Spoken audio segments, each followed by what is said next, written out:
badass at finding content and getting yourself out in the media. So excited for him to join us today. He is been on TV 40 times in the last 18 months. And listen, everybody, when he posts, people listen. Like, absolutely love it that he is here joining us today. And we're going to talk about honing your marketing content and kind of diving in, giving you some ideas, helping you out a little. So Nick, welcome. I'm so excited you're here with us. Yeah, thanks for having me. Thanks for inviting me in. Such a cool group of people. I'm really happy to be here. Awesome. So, okay, couple of things. Actually, why don't you share with us how you got on this journey? How did you get here? Sure, yeah. So we know each other from my previous full-time client, Super Connector Media. But prior to that, I used to work more in the brick and mortar fitness space, specifically around marketing, consulting, and operations. Yeah. A lot of my focus would be around multi-location brick and mortar studios. And it was funny, Kristen, like there would be these enormous marketing assets that business owners just wouldn't do anything with. Like, I can remember being at the yoga studio that I was COO for. And, one day the owner said, yeah, since we've been open 9 years, we've got this email list of 60,000 people. It's just everyone's email address from, all the waivers, 9 years worth of waivers at 5 locations. But we just, if their credit card doesn't go through, we email them. Otherwise, we don't really do anything with that. And so to even just put the most baseline layer of content marketing and education into that kind of an audience and that kind of an asset, it transformed into this just a considerable and measurable growth in the retention of memberships, new people coming in, and things like reduction in injuries, people exploring new poses or new things about yoga or new things about fitness that they didn't know about before. And what was key about it is not just the creation of content and information that educates people, but also ensuring that people are getting the right information in the right order. Yeah. And also that they're getting the right information at the right time. If someone is just brand new to the studio, they don't need the how to do a handstand video. Yeah. They're just trying to not pass out by the end of the class. And so kind of we discovered a lot with that too, how to give people the right information in the right order. So when I began consulting, it was more about that approach. It was more about, going to these business owners who had multiple brick and mortar locations and saying, hey, how are we going to, create content that will help people who are brand new to you and are not even really sure why they should consume what you offer yet. And then also for people that are already kind of in your network, what could be a piece of content or an offering that could allow them to go deeper. In the yoga studio model, for example, one of the most profitable services is the yoga teacher training. Right? He'd say, yes, you get a piece of paper, you get a piece of sheepskin that says you can teach yoga and you've got the certification and whatever. But that's the real cash cow of a yoga studio, because it's at about an 85 to 90% profit margin, right? It's all facilitation within the space that you already have the overhead covered for. And so creating content around why would you want to get out in front of people? Why would you go deeper in understanding yoga and being passionate about it, pursue your passion? Content ended up being a big piece of the puzzle to drive up that profitability. So I think also what people end up experiencing often is they're not sure what content to make. It's I've created a bunch of Facebook posts, I've been on YouTube and stuff like that. And then a couple weeks go by and it feels like you're back at zero, right? So part of what we'll talk through today a little bit is what content to create initially that can kind of be your core content, those baseline assets for your business, and how to determine what those should be, and then how to direct people back to those over and over again. Awesome. So let's jump right in. I mean, we got 4 components we're going to talk about today. Content is key. That's obviously a big one that everybody wants to hear about. 4 questions. I know you and I chatted. I love the 4 questions that we want to talk about. Some new content ideas and honing your skills. So let's dive in. I'm all about helping busy business owners get these bite-sized nuggets in quick, small amounts of time so they can get busy implementing. and executing on it. So, hey, let's dive in. Content is key. Absolutely. Yeah, content is key. And from a high level, there are 4 questions, 4 objections that you're going to have to overcome for someone to eventually buy from you. Some of these objections, some of you will blast through, or maybe by the time someone already discovers who you are and what your business is, they've already blown past or overcome one of those objections. But every consumer in any industry has to go through and overcome these 4 core objections in order to eventually buy from you. Okay, so the first objection is, why do anything at all, right? So if I'm sitting on my butt, you know, you got to really persuade me to get off my butt and put the Cheetos to the side and actually be in action rather than doing nothing, right? So why do anything rather than doing nothing? For some people, for some business owners, you know, let's say your tooth hurts, right? You're a dentist, like there's already action there. Someone's trying to remove the pain. But if you have someone who, you know, say maybe you're a business coach and, you know, you've got someone in your orbit who, you know, they're doing fine. They're, you know, making $80,000 or $100,000 a year. You know, things are just peachy. You know, what you would want to point out is, hey, did you know that for the same amount of effort, you could be making $300,000 a year instead of $100,000 a year, right? So why do anything rather than doing nothing? That's number 1. So then number 2 is, why do this particular thing? Coming from a marketing background, there is like marketing tactical purgatory, right? It just always feels like there's a shiny object in marketing. Should I do SEO? Should I be on Twitter? Should I be making videos? Should I be writing articles? Should I, you know, like messenger bots? Oh God. There's like a million different things that people can pick from once they've decided that they want to be in action. And so then how content can come in and help overcome that objection is, how should you do this specific thing, or why should you do this specific thing rather than other approaches, right? If you need to do a fast cash grab, why should you look at doing a one-day intensive? If you are, you know, if you want your tooth to stop hurting for good, here's why you should do this specific revolutionary new procedure or something like that, right? So you got to educate people on why this in particular, okay? So that's number 2. Then you've got number 3. This is the funnest one in my opinion. Why do this with me, with my business, right? You know, I could throw this phone and I could probably hit 5 health coaches, you know, like just, you know, and I'm not very strong.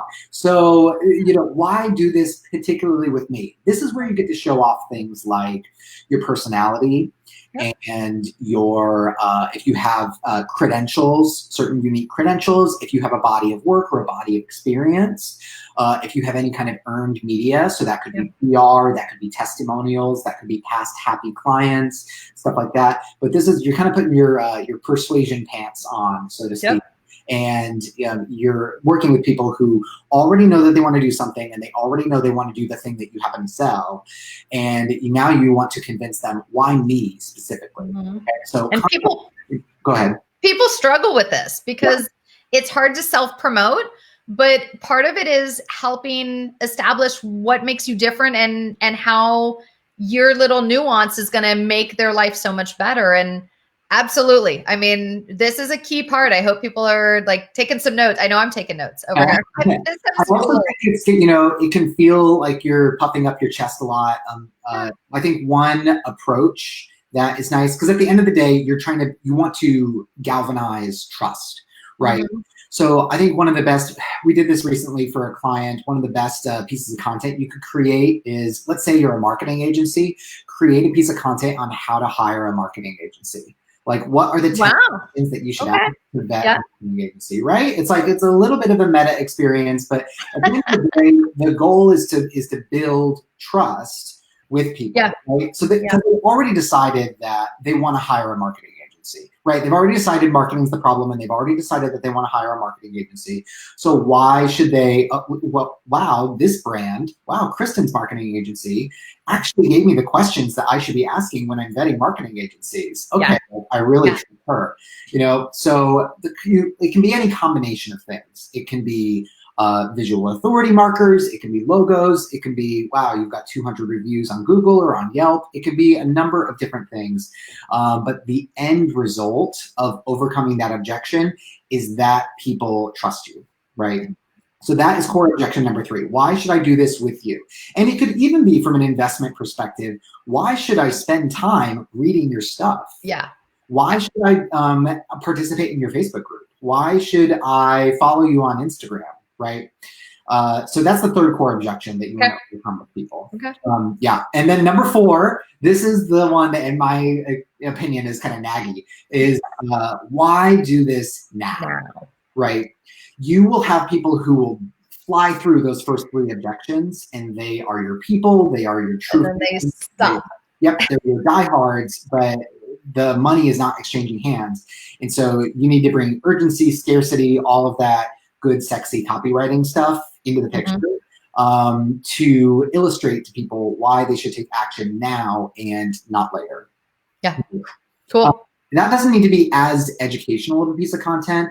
That can also be achieved with just some good sales copy, just some rah, every day that you go on, without addressing this, your problems are just going to persist. So it doesn't need to be a whole ebook on why act now necessarily in the way that the other 3 are for building education and convincing people that what you do was actually their idea, right? Right. But the 4th objection, that's the one that's the difference between whether or not the money is exchanging hands. Yeah. Okay. Yeah. And I think the why now is where a lot of people, they get so excited, but they just stop. They get scared. They just, and helping people overcome that. We talk with our clients about this a lot on sales objections and getting in front of the question before they get there. And a lot of it is movement, helping people see how, you could stay where you are and stay stuck, or you can move forward and get going. And it's so powerful to help them on that journey and lead them to that next part. So yeah, super great. Yeah. I completely agree. And I think that you never know when someone might end up getting stuck in that perpetual place for weeks or for months, right? So, it just kind of, everyone's lead time, their time to close rate is different. It just depends on their business model, their business industry, things like that. But when it comes back to content creation, content marketing, a good thing to look at in your own business is, do I have a piece of content that addresses each one of these objections? I mean, technically to get started with a content marketing strategy, you only need 4 pieces of content. You need a piece of content that says, why do anything rather than do nothing? You need a piece of content that is, why do this particular thing? Then why do this thing with you? And then why do this thing now? And so you don't have to do 100 Instagram posts. You don't have to make 50 YouTube videos. But over time, once you have those 4 buckets, and you have something in each of those 4 buckets, then you can start to go back through and you can start to add more to each of those successive buckets, right? Maybe, you want to talk about why do the particular thing that you sell through a video and through a podcast interview and through an ebook and through a calculator and through you can start to add more and more different pieces of content that address that particular concern. But I think, in terms of that, overcoming that overwhelming feeling of, how should I even organize the way that I approach content? You only need 4 pieces of content to get started, 1 for each of those 4 core objections. And you just said something that I loved, and it was think of these as 4 buckets, like these 4 questions, and constantly be adding content into each of those buckets, because at different times we come across something, we'll write an article, we do a video, we do always grabbing it and thinking about, okay, how does that fit into that framework? So love that. I'm going to start using the 4 buckets. Yeah, absolutely. Yeah. It makes me think of, I think a good example, a site that I'm just I'm a content fangirl for is Nerd Fitness, which has been around for a number of years. It's nerdfitness.com, I think. And it's Steve Kam's site, and it is baseline fitness and nutrition accountability coaching, but with a video game branding Oh, wow. Right? So the tagline is level up your life, and the idea of kind of like gamifying your health and things like that. But that is, their business is very SEO heavy. It's very SEO driven. And you can find, even in like their free resources section, you know, things like how to cook vegetables so that they taste good, how to use a knife, what should you buy off Amazon if you're gonna cook at home, how to get yourself to get out of bed in the morning, just like these things that are like, oh my God, the most basic objections, but like kind of convincing and educating their audience, right? Like, hey, we've actually got the answer for even these most basic granular things. Like they must have 500 pieces of content on that address that second objection, right? Yeah. You know, so in terms of people will read, they start to educate, and then what they sell is the accountability to follow through on those things, like cooking the vegetables each week, and like you know, leaving your house and leaving the video games behind for an hour or two. And that's part of, we talk about like helping solve the entire problem your client has, which is, you know, not just the one main point, but like you said, like how to use a knife and how to, you know, like the other things that help support that. That's awesome. I'm going to have to go check that out. So listen, we have a question in our, in the chat area. Do you only move from question 2 to 3 to 4 if someone consumes your content from question 1 first? Or do you appeal to all 4 questions at the same time? You can appeal to all the questions at the same time. It will end up being like a longer piece of content.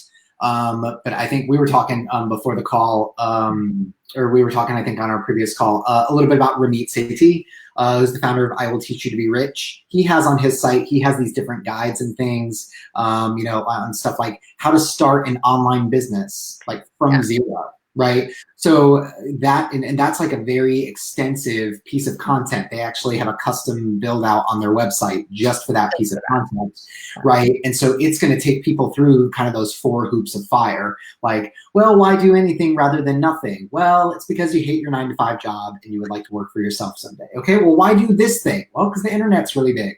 Well, you know, why do this thing with me? Hey, I have 25 courses, right? I know how to teach you how to do this. I know what works and what doesn't. And then why do this now? Because every day that you're still at your 9-to-5, you hate your life. You know? So, and that is achieved in one piece of content. So it just kind of varies. It depends on your business model a little bit. I've seen it done before where it is all done in one chunk of content like that. You know, like introducing an idea, convincing people that it was their idea to begin with. It's very Inception, right? And then why they should act with you and now.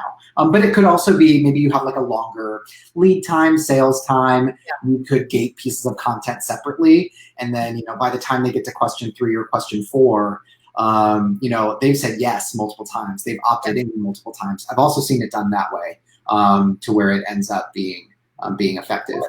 And I think this is part of our responsibility as the creator to map out that customer experience, that journey, and answering the questions they already have in their head and kind of entering the conversation where the client already is and where they're already thinking these things. They're like, well, do I want a 9-to-5 or do I want to have my own business hours, right? Like they're already thinking they want their own hours, right? They're going back and forth in their head. And so often we can frame the questions and the answers and the content to bring them through that journey with us.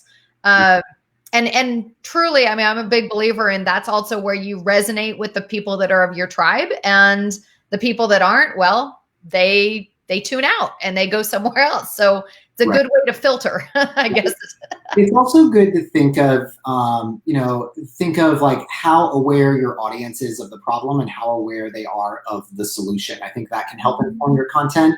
That's taken more from sales page copywriting psychology. But, you know, in sales page writing, there's 3 different kinds of audiences, right? This is from Derek Halper. Now, this is not my idea, but I've fully thrown on it. Like first you have the informed audience. That's the best audience, right? Because they are aware of the problem and they are aware of the solution, right? So you've already got them like to question 3 at least, you know, like that they're convinced that They want to act and they want it to be this solution. Okay, why does it need to be with you, and why do they need to pull their credit card out right now?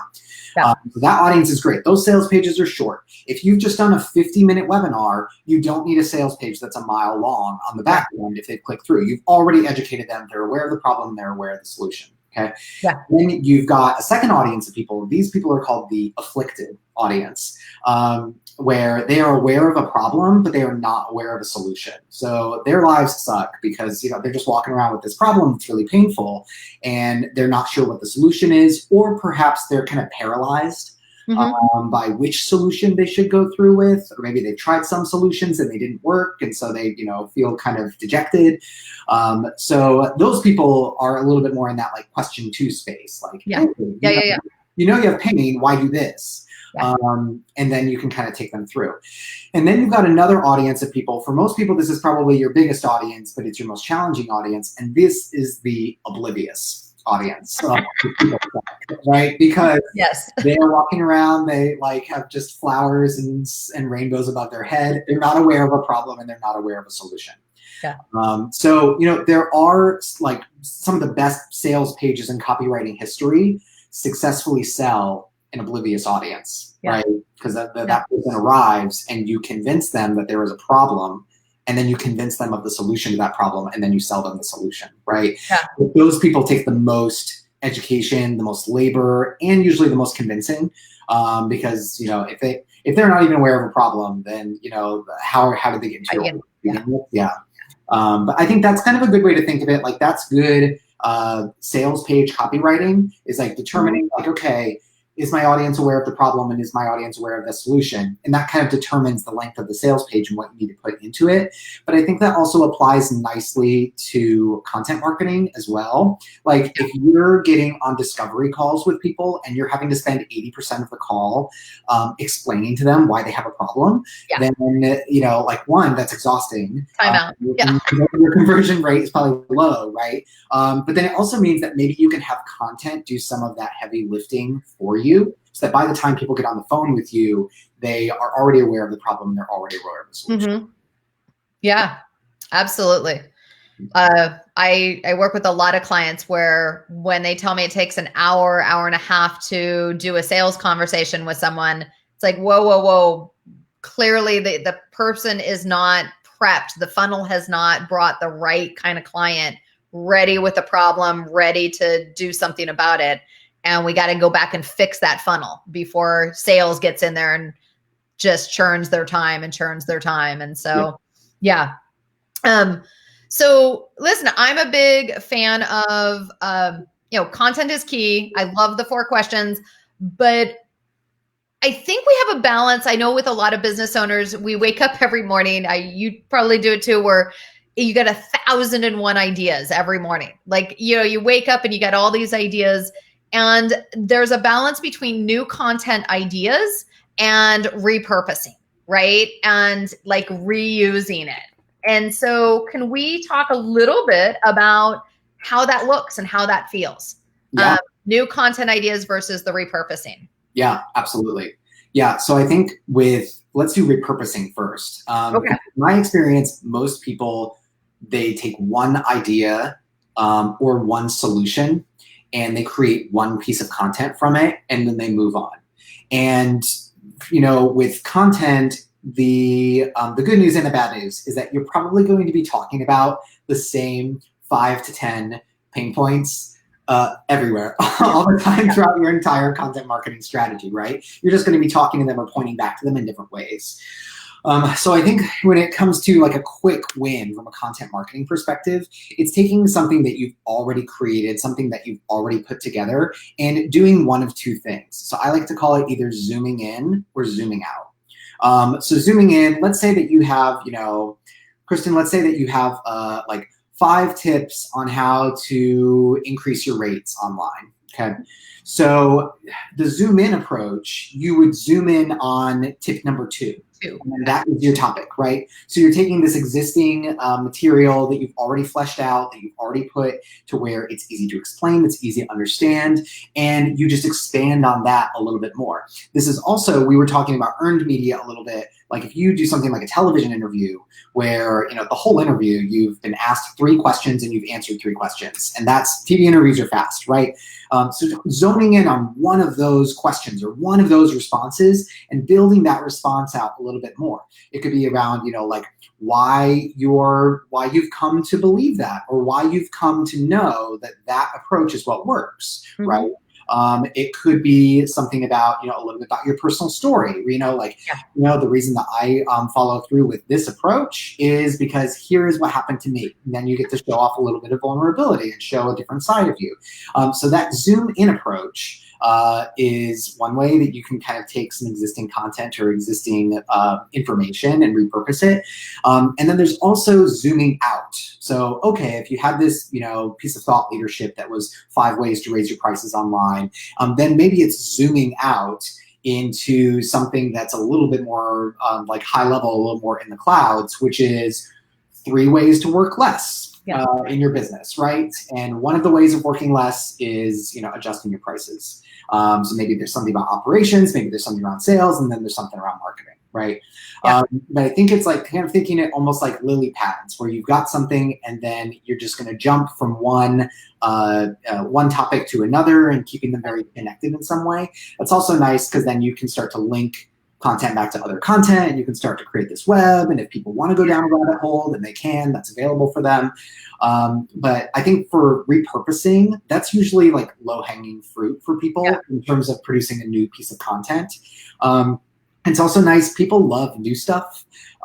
So perhaps if you have, okay, for the month of May, I'm going to be, launching, or I'm just going to be doing VIP days for May, or I'm just going to be doing, like pushing my course, then it's a nice way to create what feels like a new piece of content. Like people love hot, fresh pizza. They love hot, fresh donuts, right? So they like the fact that it's fresh from the oven, it feels good, it feels fresh, but then on your end, it doesn't take a lot of fleshing out and working through the logic and stuff like that. It's stuff that you've already talked about before, but you're just positioning it in a new way.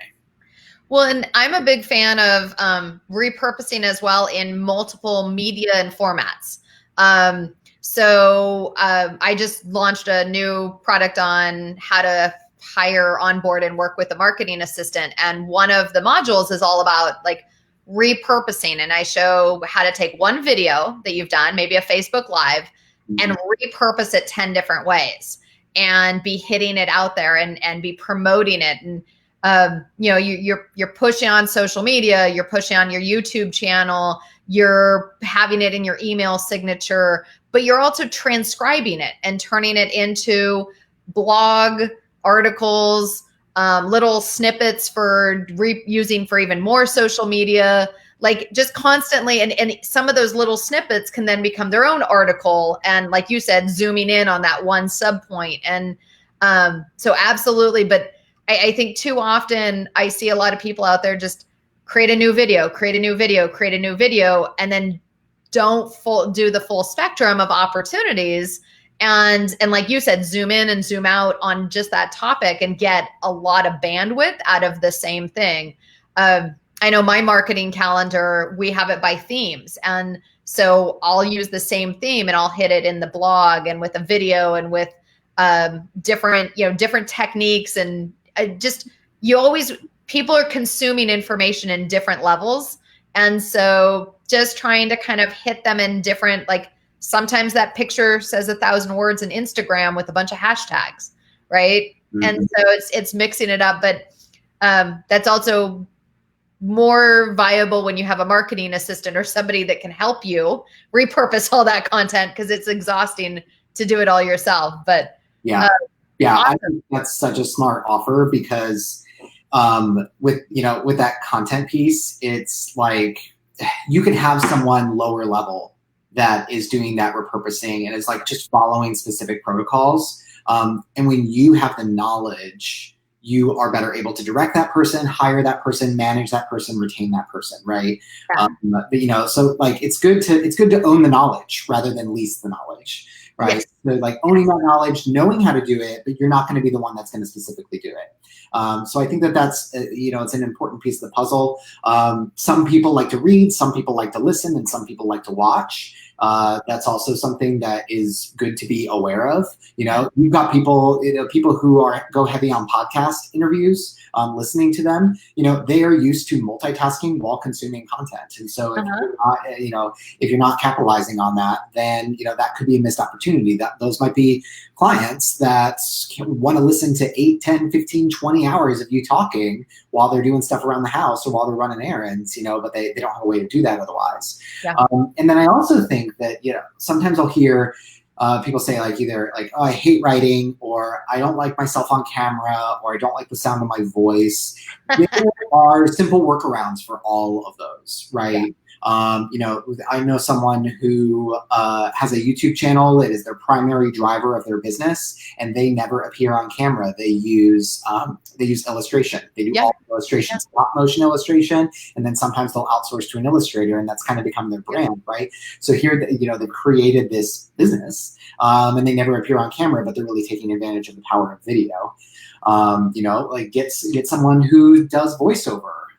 To record audio snippets or something. Well, and I just had a client that did one of the services out there is you take and your blog gets read into a podcast for you.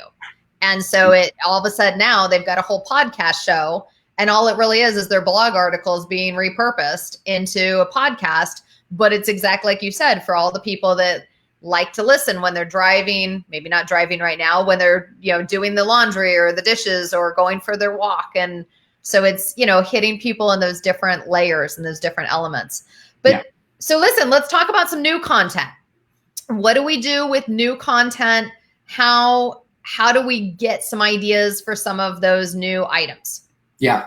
So I think number one is looking at those 4 core objections again. That will help you kind of start to, we're trying to go from here to here, right? To get our attention in check.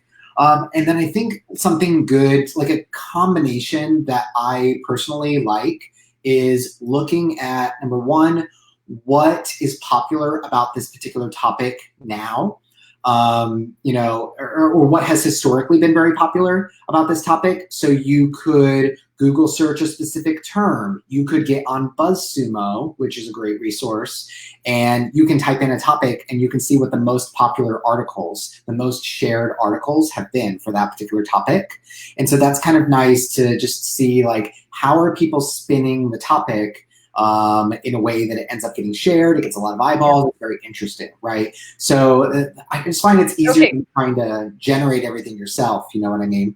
I gotta just interrupt because I have been having so much fun with your course, the Prolific Writer Playbook, and just all the information. I just have to. I'm grabbing it off the internet and showing it in the stream here.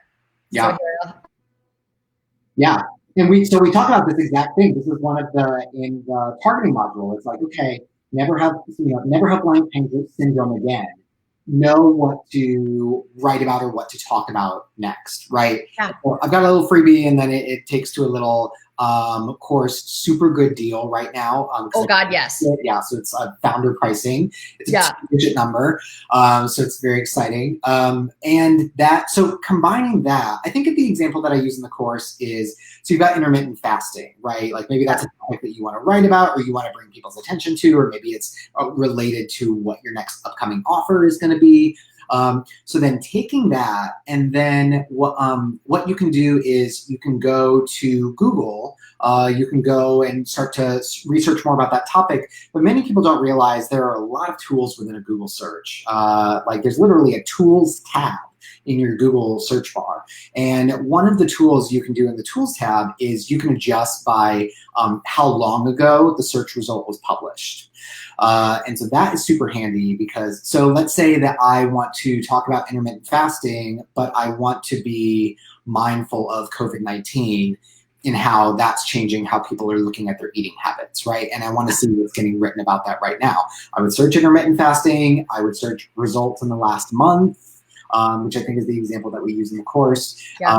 And then from there, I actually get totally different and hyper relevant results, topics, how people are talking about it. Maybe people are talking about it and you disagree with how they're talking about it. Like that's a topic right there. Why do you disagree? Yeah. So I think that's just kind of a good way to, especially if you're going to do something where you're creating content that is relevant now, to be consumed now, to be addressed now, like using that, using what's already happening on the internet, and then looking at how you can deliver that information with either your personality or your own spin, or how you can deliver that information better than anyone else. Yeah. And that's the thing, is that with those new content ideas, I love this in the course, you guys smoking hot deal, like grab it if you can before it's gone. But it's, you walk through like how to go on and find all those different, like using those tools online, finding ways to spin these ideas and creating content that is relevant to what's going on and that people are searching for. And that you're going to get so many more people that are going to jump on and read your articles or view your content if it's relevant. And so, no, there was some like amazing points in there. I was having super fun, and I got to give you 2 thumbs up here, wherever my camera is, 2 thumbs up. It's all short and sweet. And like I said, I'm all about, biz nuggets for like busy business owners. You got to give it to them short, sweet. I don't have 8 hours or 12 hours to consume all this information. Like, teach it to me and let me go start doing it. And that it's awesome. It's awesome. I think it's a good point too, where, you kind of have this within like the online course space, you're starting to have this kind of Udemy Skillshare culture of creating a 50-hour course for $10. Yeah. Years ago, I took a Google AdWords course, and it was 57 hours of material, and it was $11.99. And that, I mean, from a value perspective, and it's from someone who owns a multi-million-dollar agency. Yeah. So it's hard to say you're not getting value from that. But I think there's another piece, and it goes back to what we started the call with, of getting the right information in the right time. Right, and in the right package of information at the right time. So that course, the course, there's like a button on my site where you can start to go through the funnel, which is also very short. But it is, the whole thing is under 60 minutes. Yeah, so. Yeah, yours is under 60 minutes, which is, I loved it. In ours, I don't know that you know much about our Business Mastery College, Nick, but we have all those, like the 4 pillars of successful business management, but what it is all these tools so that when a business owner needs help with something, they can quickly log in, get what they need, and get out. And it's like, you can go in and figure out how to terminate an employee. You can go in and figure out how to build your marketing plan in like 60 minutes. You can go in and like just bite-sized nuggets, give me what I need to know, and send me out with an action plan so I can start making money or start making changes. And I can't tell you how many people have told me like they love the fact that whenever they have a problem, they can go in and find like a 10-minute video, and then it tells them, and here are the 4 resources, and it like sends them back out. And so, because I know from being a busy business owner, growing 7-figure businesses, you don't have time for those 50-hour courses, right? You don't have time to go seclude yourself for days on end. So awesome. Well, I just wanted to share that with everybody because I have been enjoying it. It's always good. So listen, let's get on to our final part here is on the honing. We went through content is key, the 4 questions, new content, honing your skills. I want to talk a little bit about your experience of working with clients. And I mean, hey, I'm an example of someone who I know a lot about many things, but there are still things I don't know. And I'm a big believer of hire a coach, hire somebody to one-on-one work with me, help me. I mean, my time is super valuable. I don't want to be in a room full of, 200 people. I would rather pay for somebody to like do a strategy session with me one-on-one, right? Now, there's times that online courses and things can be good, but a lot of times, like, I want somebody who's going to get in there and help me do it and help me amplify my publicity or my media or my marketing or whatever. Talk to us a little bit about that, about the benefits of working with someone and how that feels, how that works. Yeah. I can actually start with a story of when I first jumped into consulting. What many people don't know is that I blew down a lot of money really quickly when I first started consulting because of blind spots. And I was taking the thing that I was doing in a full-time career and moving it into this, consulting model where I was going to be helping the same type of business owner in the same way. And I was like, this is going to be easy breezy.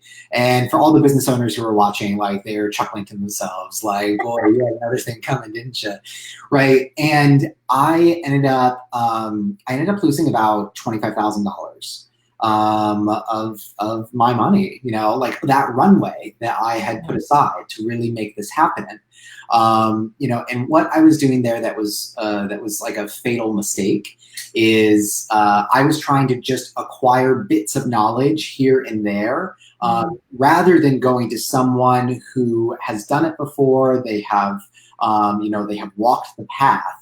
Yeah. And, getting their direct one-on-one attention and really paying them to tell me what to do, and paying them to instruct me on like what the correct next steps were for my specific situation, right? Because, even though I was acquiring different knowledge, all this stuff, again, not the right information for where I was. Like, going back to the content marketing conversation, right? Not the right information for where I particularly was.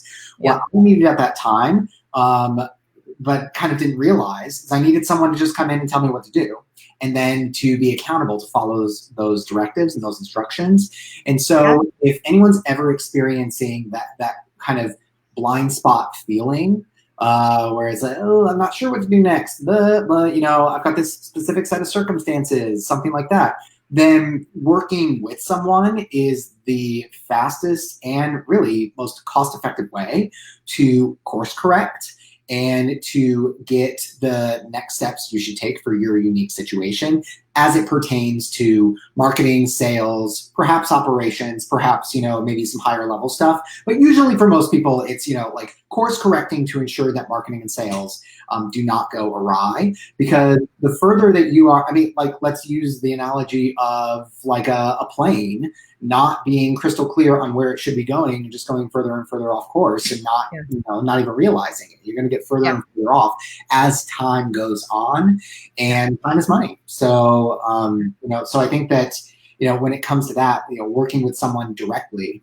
can often be very clarifying, because it just, you get very clear on, okay, I'm doing these steps in this order, and you're on the hook to implement what you were told, because when there's this investment experience, you know what I mean? Like, you're investing in that methodology and recreating that methodology in your own business, which is what. So I have to laugh because I had to just recently, that accountability part is huge of what we do for our clients, of helping them with their business plan and marketing plan, like building out their, like what they need to go do. And if they don't do the shit they need to do, I am known to send them a size 13 hiking boot as a kick in the ass to do the shit they need to do. And I literally had to send one to a client, which is why I have the pair here on my desk, waiting for another recipient. How's that?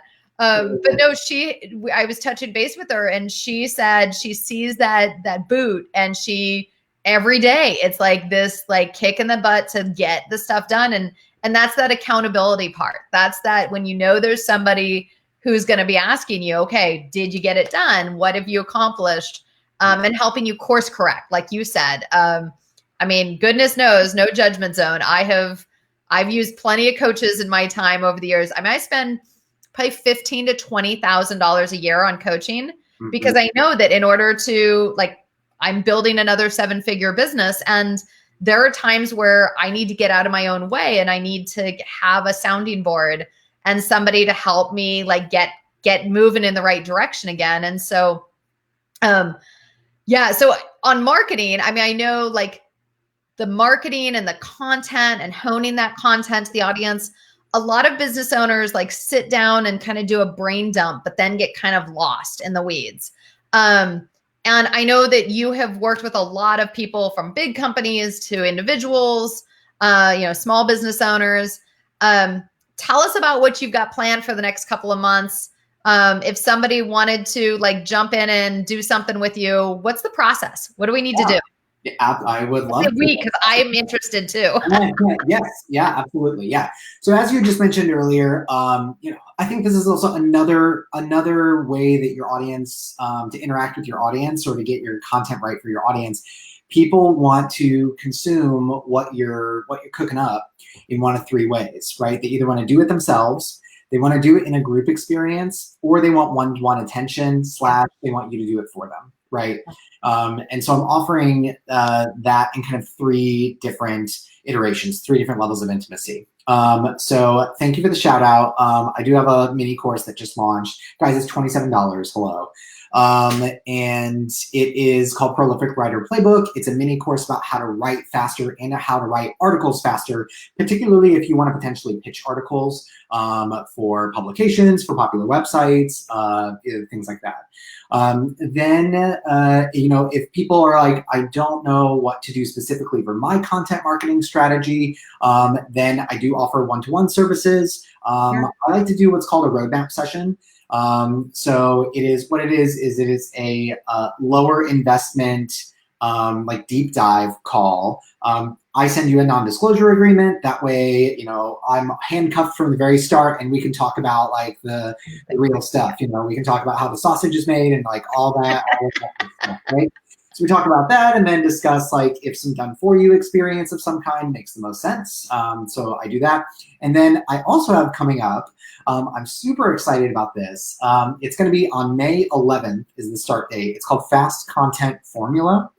And what it's going to be is a 10-week group program that will teach you how to create content fast, repurpose content fast, and really start to evolve your marketing strategy to take more of a campaign focus. So you're not going to necessarily have these picture perfect, aesthetically pleasing socials that don't do anything and just have the sound of crickets. You're actually going to be creating new content and pushing a product, program, or service that you sell each month. And sometimes that might involve creating something new, right? Yeah. But it's like, what's the point of marketing if it's not driving sales? Yeah.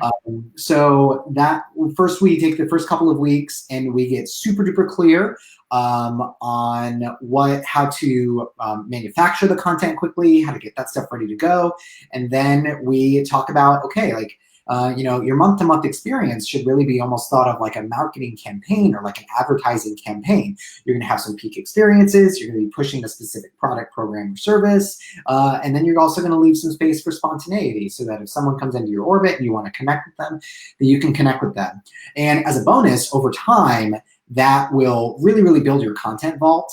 And if you're smart about it, it can actually start to really build your different arms of revenue as they lead into your business. Because as you create different things, if something is working really well, then you can start to evergreen that out. And then when someone comes into your orbit who needs that specific solution, it's right there. You've already done the work to create it. But what I talk about in the writing course, really across the board, is that the ability to get out of your head and produce the content quickly is one of the biggest pieces of the puzzle. And all you guys that are watching this know that, whether it comes to an email newsletter, whether it's, putting together a video. Did you spend 5 hours making your last 10-minute video? Like getting what you need to get in order to speed that process up. So that program, I'm really, really excited about that program.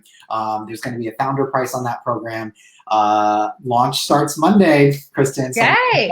Yeah, but it will be 10 weeks of, I will teach a live workshop, like a mini kind of webinar as mini module on each Monday for 10 weeks. And then I love hot seat calls. So there's also going to be a hot seats call every week. Cool. Bring their content ideas, what they're going to do. And there will be a group experience, a community experience. So there will be a Facebook group and calls will be syndicated into that Facebook group as well as on Zoom. So I think it's going to be awesome. I'm excited. I'm excited. I want in. I know that much. I've heard you speak on stages. I've heard you, I love when you shared to me that you've been on over 40 TV spots in the last 18 months. I mean, that shows like how prolific you are of getting out there, being in the media, garnering those amazing TV spots. But then repurposing, because then I see your posts where you're like, check out this article I wrote in Entrepreneur, check out like, and you're constantly sharing and coming back to it even months later. I think you've taught me how to do that. And it's been so helpful to kind of take those media wins and keep using them in different ways. But I love the idea of a 10-week course where you're going to kind of help shepherd along and make sure we're doing the right things at the right times. And yeah, I'm definitely. And so your website has that info too, right? Yes. It will. Well, it's going to be coming soon. So you should opt in, you should grab one of my freebies, get on my list. And then launch starts Monday. But mark your calendar 11th. And if you want more information, you can also, I'm relaxed. You can Facebook friend me. You can shoot me a message on Messenger. Yeah, I will get back to you in fewer than 2 business days. So you can just add me as a friend. And if you want more details, you can just reach out to me there too. Awesome. Awesome. Well, I've got to say, I have had so much fun. We've covered so much material. I don't know if you saw, but we already had a bunch of people commenting about, fantastic information. And I'm all about giving value and content. And I knew having you on today was going to be awesome. Just so many great nuggets of information and such. So I am so grateful for your time. And listen, I hope people are going to take you up on some of these amazing offers that you have out there, because a little bit goes a long ways. I know that right now that one course is $27. I did it and I loved it. Like, so many great things that will easily make me, I'll get 4 or 5 new clients just out of that 160-minute course. And let's just say that's going to be like a 50x, well, more than that. It's like 150x return on investment. So milk in my 1000x. Exactly. It's awesome. Awesome. So excellent. Anything else you want to share before we sign off for today? I just want to say thanks for everyone who has listened, is watching the video right now. I know it really takes something to press pause on what you're doing and take in some information. I think the last thing I'll say is, when it comes to content, sometimes when you feel dry or when you feel depleted, it's you got so much output for such a period of time. It's good to just be on the receiving end and just get some input to mix it up. And, so if you're hearing us chat right now, then, you've done that, and you pat yourself on the back, and I'm super grateful that you guys are here. Awesome. Awesome, everybody. Okay. We'll see you again soon. Thanks, Nick. Bye.